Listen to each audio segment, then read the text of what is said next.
దుప్పి కొరకు ఎక్కడ ఉందంటే దుప్పి నా నీటి వాగుల కొరకు ఆశపడినటువంటి మాట ఎక్కడ ఉందంటే కీర్తన 42వ కీర్తనలో ఉంది. నా ప్రశ్న ఏంటంటే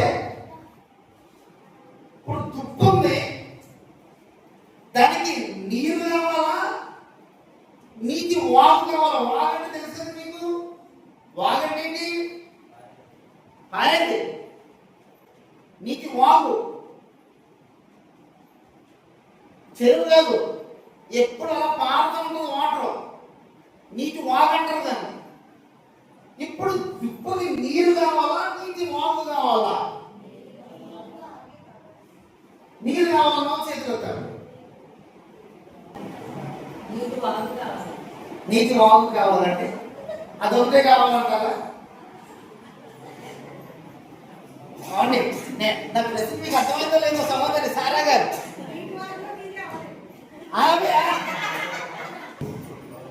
నీరు కావాలి, నీటి వాగు కావాలి.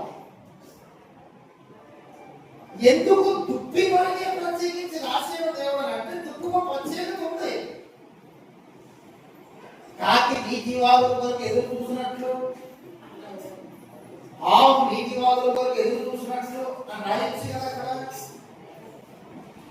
అక్కడ దుప్పు కోసమే ప్రత్యేకించి రాసేమంటే అక్కడ మాట ఉంది కాబట్టి. ఎందుకు నీళ్ళు అవసరం అంటే ఎండాకాలం ఎందుకు ఎదురు చూస్తాయి, ఆశపడతాయి, ఎదురు చూస్తాయంటే జంతువులు చలికాలంలో వర్షాకాలంలో పర్లేదు వాళ్ళ పరిస్థితి.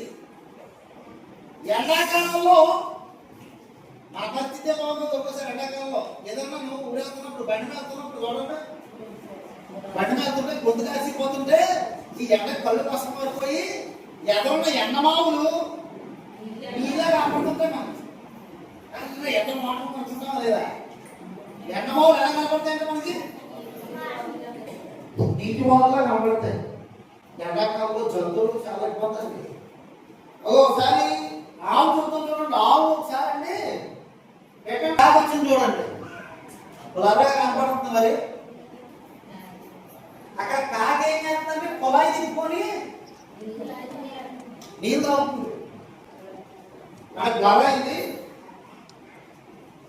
కాకి ఎండాకాలం పరిస్థితి ఏంటంటే పాపం నీళ్లు దొరక్క, ఏం దొరక్క, నీరు దొరక్క దాని పొలాయి ఏదో తిప్పుకొని నీళ్ళు తాగుతుంది. అక్కడ చూస్తే ఎంత ఇబ్బందో తెలుసా? ఎండాకాలంలో వాటి పరిస్థితి, జంతువుల యొక్క పరిస్థితి చాలా